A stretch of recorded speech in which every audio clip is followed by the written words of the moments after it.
river, and so we looked around, didn't see anything, and then about 20 minutes later, a helicopter came by, and it was like it was looking around, but we didn't see anything, and we continued fishing and crabbing.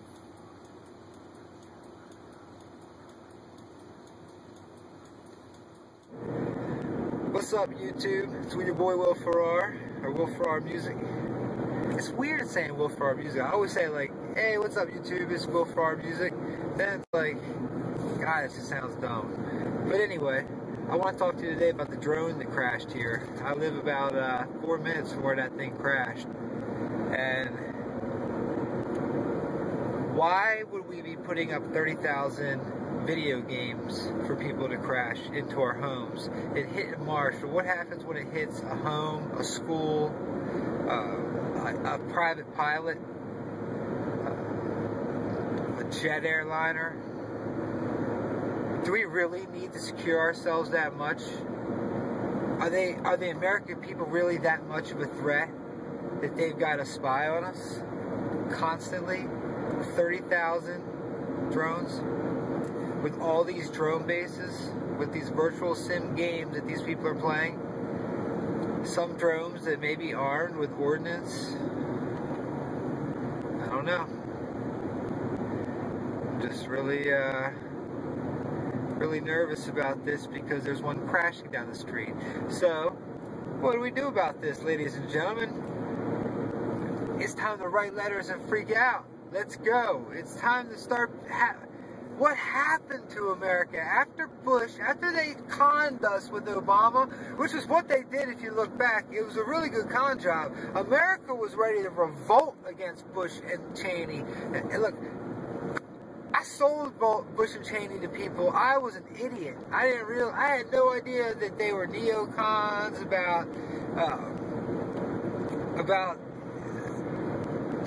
I didn't understand how the world worked as much back then, and through more research and more turning the TV off and not just listening to whatever Fox News said, and really turning the TV off in general, because anything on TV is made to put fear into you. There's two types of things, love and fear, or emotions, love and fear. And everything that you would get on TV, unless it's a really good old movie from way back in the day, are something that's loving, but most even the loving things out there have negative type intuition. Like throughout them, they subliminally have stuff. So why do we need 30,000 drones? Well, why does Homeland Security need 450,000 hollow point bullets over the next 5 years when there's only 350-something million of us? Homeland Security doesn't leave the homeland. Who are they going to be shooting with all those bullets? You know, people slept throughout history. We have a unique thing that is available to us, and it's this internet. The fact that you can see me right now, I'm driving down the road in my Jeep, doing whatever I want to do, because it's America. And I'll be damned if I'm going to live in a place where I gotta show my papers. You know? We've already done this to minorities throughout the years. They've been living in a police state for a long time. I just happen to be white, I didn't notice. I'm not trying to bring total race up into this, but growing up in a middle-class white family, I didn't realize the effects of what like the drug war has on the inner cities. And how the ratio is ridiculous to how many whites use drugs, and how many minorities use drugs, and how, you know, the majority of the people in prison for non-violent drug offenses are from minorities. Well, and the minorities are the minorities of the drug takers. So I didn't have that bubble around me. It was a very, very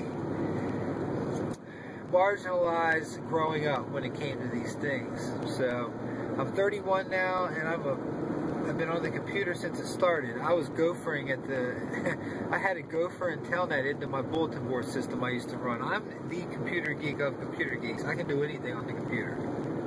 I'm not being cocky, but I know my job and I know what I can do. I do websites, whatever you're watching this on, I could have made.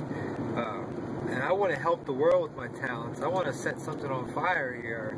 Let's all just put our backs and our minds, put our backs against these scumbags who are running our country, and put our minds together.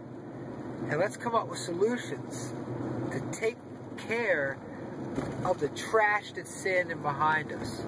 Because they're going to be shooting at you in the back. Like they really need 30,000 drones. If that thing wouldn't have landed in that marshy field, that would have hit a school, then would it matter? I mean, think about it. Most people probably don't even know what the hell I'm talking about.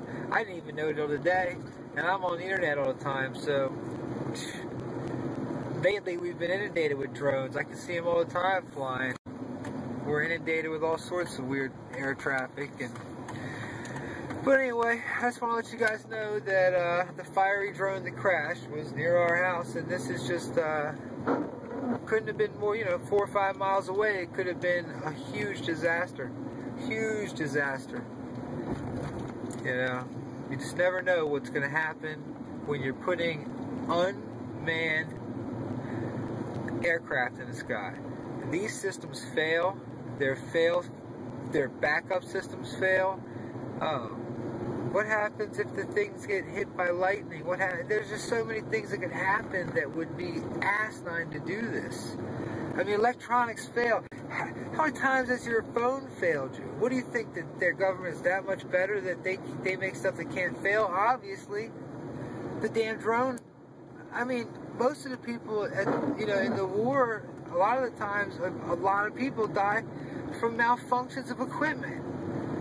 So why would we subject our children and us to this? Why? It's time to write letters, revolt, do whatever we need to do. But it's been a long day today. I had to wake up early, so I'm going to get off here. I'm driving home. Did a little work. As always, much love to you guys. Peace. And let's get these drones out of our skies before they're inundating us.